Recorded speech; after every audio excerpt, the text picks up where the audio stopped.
ఇక డీటెయిల్స్ చూస్తే మంచిర్యాల జిల్లా వేమనపల్లి మండలం నీల్వాయి గ్రామంలో ఎమ్మెల్యే పాల్వాయి హరీష్ పర్యటించారు.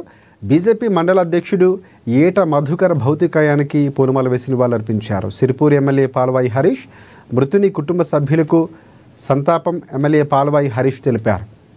మధుకర్ కుటుంబానికి అన్ని విధాల అండగా ఉంటామని అన్నారు. ఇక ఈ ప్రాంత ప్రజలకు ప్రజాస్వామ్యాన్ని కాంగ్రెస్ పార్టీ నాయకులు ఖూనీ చేస్తున్నారని తేట తెల్లమైందన్నారు.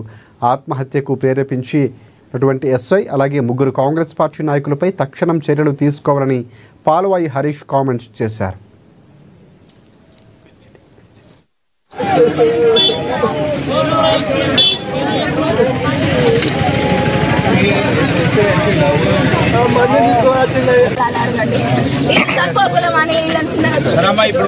వేమనపల్లి మండలాధ్యక్షులు శ్రీ ఏట మధుకర్ గారి మృతదేహాన్ని చూసి వారి కుటుంబ సభ్యుల్ని పరామర్శించడం జరిగింది. చాలా బాధాకరమైన విషయం.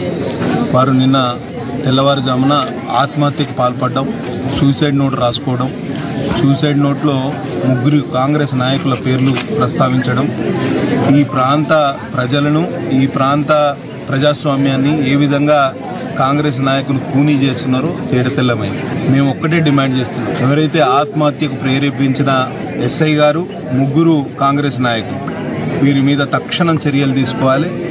ఎవరైతే ముగ్గురు వ్యక్తులు ఉన్నారో వారిని అబెట్మెంట్ సూసైడ్ సెక్షన్ కింద తక్షణం నాన్ బెయిలబుల్ కేసు పెట్టి వారిని అరెస్ట్ చేయాలని భారతీయ జనతా పార్టీ తరఫున డిమాండ్ చేస్తున్నాం.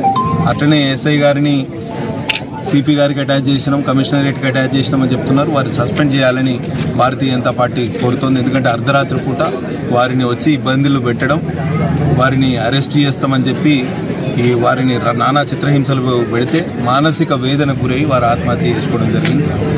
ఈ ప్రాంత ప్రజలకు ఒక గొంతుకలాగా నిలిచిన వ్యక్తిని ఏట మధుకర్ గారిని అడ్డు తొలగిస్తే స్థానిక సంస్థల ఎన్నికల్లో వాళ్ళు ఇష్టారీతిన వ్యవహరించవచ్చు అని చెప్పి కుట్రతోటి ఈ వ్యవహారం నడిచింది అనేది సుస్పష్టం. బాధిత కుటుంబ సభ్యులను పరామర్శించడం మీదట మాకు అర్థమైంది ఏంటంటే తప్పకుండా ఈ కుటుంబానికి మేము భారతీయ జనతా పార్టీ తరఫున అండగా నిలుస్తాం. బాధిత కుటుంబానికి పూర్తిస్థాయి న్యాయం జరిగే వరకు మేము పోరాటాన్ని